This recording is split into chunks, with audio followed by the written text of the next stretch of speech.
నమస్కారం, welcome to JP news. ప్రజల సమస్యలను నేరుగా తెలుసుకొని వాటికి తక్షణ పరిష్కారం అందించాలనే లక్ష్యంతో వెంకటగిరి శాసనసభ్యులు కురుగొండ్ల రామకృష్ణ ప్రజా దర్బార్ కార్యక్రమాన్ని నిర్వహించారు. ఈ కార్యక్రమంలో ఆయన స్వయంగా ప్రజల నుండి అర్జీలు స్వీకరించి వివిధ సమస్యలపై అక్కడికక్కడే సంబంధిత అధికారులతో మాట్లాడి పరిష్కారానికి ఆదేశాలు జారీ చేశారు. ఈ సందర్భంగా ఎమ్మెల్యే మాట్లాడుతూ, ఇకపై నియోజకవర్గ కేంద్రంలో ప్రతి శుక్రవారం ప్రజా దర్బార్ మరియు ప్రతి సోమవారం గ్రీవెన్స్ డే కార్యక్రమాలు నిర్వహిస్తామని తెలిపారు. ప్రజల సమస్యలు పెండింగ్ లో ఉండకుండా తక్షణమే పరిష్కరించేలా చర్యలు తీసుకుంటామని స్పష్టం చేశారు. అధికారులు ప్రజల సమస్యలపై వెంటనే స్పందించాలని, ఏదైనా సాంకేతిక కారణాల వల్ల సమస్య పరిష్కారం ఆలస్యమైతే ఫిర్యాదుదారునికి నేరుగా ఫోన్ చేసి పూర్తి వివరాలు తెలియజేయాలని ఆదేశించారు. గత 5 ఏళ్లలో ఇలాంటి కార్యక్రమాలు నిర్వహించకపోవడంతో ప్రజల సమస్యలు పేరుకుపోయాయని ఆయన పేర్కొన్నారు. భూ ఆక్రమణలపై కఠిన చర్యలు తీసుకుంటామని హెచ్చరించిన ఎమ్మెల్యే, గత ప్రభుత్వ హయాంలో కొందరు దౌర్జన్యంగా భూములను ఆక్రమించుకున్నారని ఆరోపించారు. సరైన పత్రాలు ఉన్న బాధితులకు న్యాయం జరిగేలా చర్యలు తీసుకుని ఆక్రమిత భూములను తిరిగి అప్పగిస్తామని హామీ ఇచ్చారు. ముఖ్యమంత్రి నారా చంద్రబాబు నాయుడు లక్ష్యంగా పెట్టుకున్న పేదరిక నిర్మూలన దిశగా నియోజకవర్గ అభివృద్ధికి కట్టుబడి ఉన్నామని తెలిపారు. ఈ నేపథ్యంలో రూపొందించిన Swarna Venkatagiri vision action plan బ్రోచర్ను ఎమ్మెల్యే ఇతర నాయకులతో కలిసి ఆవిష్కరించారు.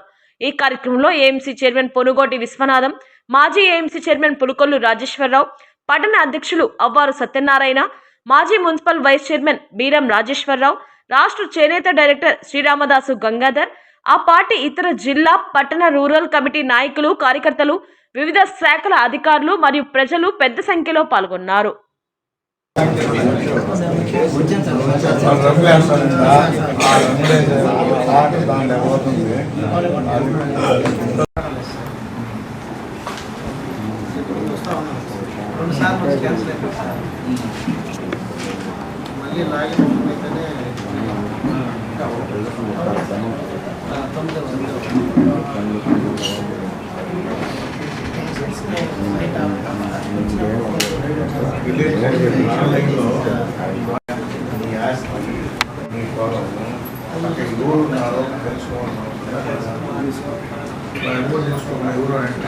ఎవరు బాబు?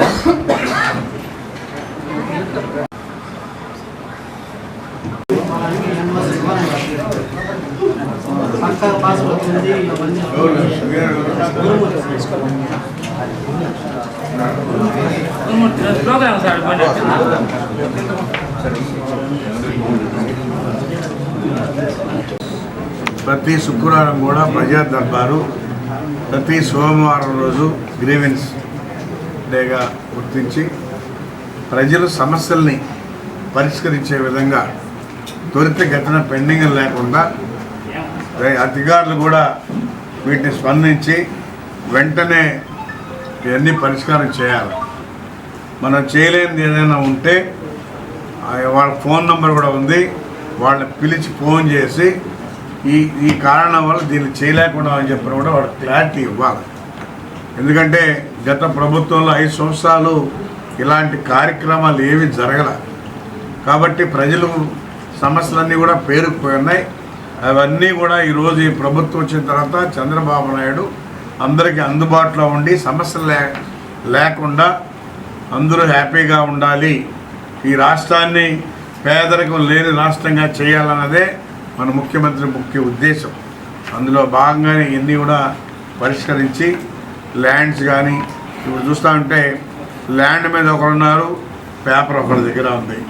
అంటే ఇవన్నీ కూడా గతంలో దౌర్జన్యాలకు పాల్పడి దౌర్జన్యంగా ఆక్రమించుకొని వాళ్ళ దగ్గర పేపర్ లేకుండా చేసుకుంటూ ఉన్నవాళ్ళు ఇప్పుడు పేపర్లు ఎవరికైతే ఉన్నాయో వాళ్ళకి ఆ పేపర్లని ఆధారం చేసుకొని ఎవరైతే ఆక్రమించున్నారో అవన్నీ కూడా క్లియర్ చేయించే ఏర్పాటు చేస్తామని చెప్పి తెలియజేస్తాం.